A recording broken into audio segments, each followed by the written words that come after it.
Vous êtes un golfeur et vous avez mal dans le dos, mal à la hanche, raideur ici, raideur au genou. Alors cet exercice devrait vous intéresser parce qu'on va travailler l'étirement au niveau du psoas, qui est un muscle à l'intérieur de l'abdomen qui s'attache à vos vertèbres lombaires. Et ce muscle ensuite va s'attacher à l'articulation du fémur, donc au niveau de votre hanche, et aura un effet sur votre genou.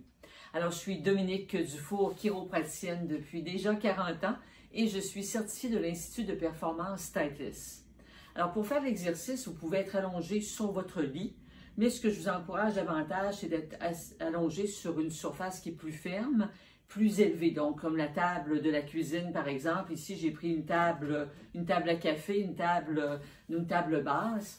Donc, vous allez vous allonger sur la table.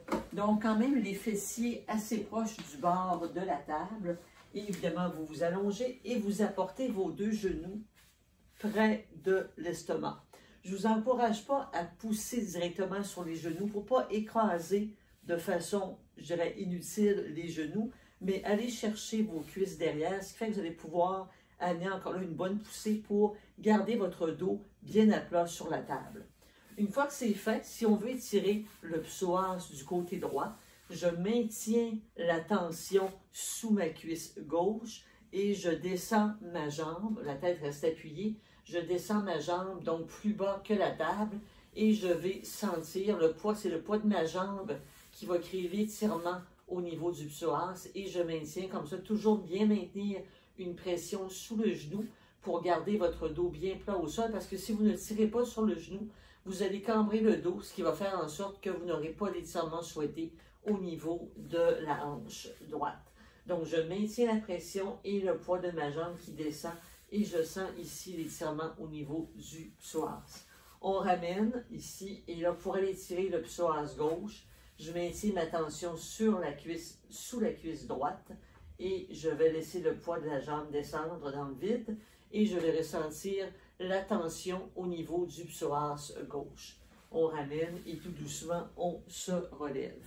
Alors, on va faire une trentaine de secondes l'étirement. Donc, d'un côté, on relâche, on le fait 3 fois. Faites quand même les deux côtés. Vous allez peut-être être à même d'observer qu'un côté qui est plus flexible ou plus tendu du côté opposé. Donc, on n'a peut-être pas nécessairement la même tension de chaque côté. Donc, le côté où vous sentez plus de restriction dans le mouvement, faites un peu plus de répétition de ce côté-là pour en venir à avoir un psoas qui a la même flexibilité à droite et à gauche. On peut avoir une petite différence, mais quand même, mettez de l'emphase sur le côté qui semble plus restreint et qui ne sera pas nécessairement le côté, si vous avez une douleur, par exemple, dans le bas du dos à droite, ce n'est pas nécessairement le psoas droit qui va être tendu, ça peut être le côté opposé. C'est en l'essayant que vous allez le découvrir.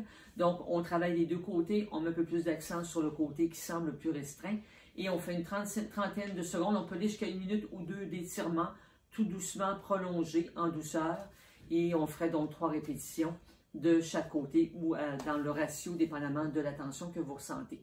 Cliquez sur le lien au-dessus de la vidéo, ce qui vous permettra d'être sur ma liste de personnes qui reçoivent, de golfeurs qui reçoivent mon courriel hebdomadaire dans lequel vous allez avoir différents exercices qui vont être partagés pour faire en sorte que vous avez plus de mobilité, plus de flexibilité pour faire votre élan de golf et à ce moment-là, vous irez retrouver plus de constance par le fait même, ce qu'on souhaite tous en tant que golfeur. Au plaisir de vous y retrouver.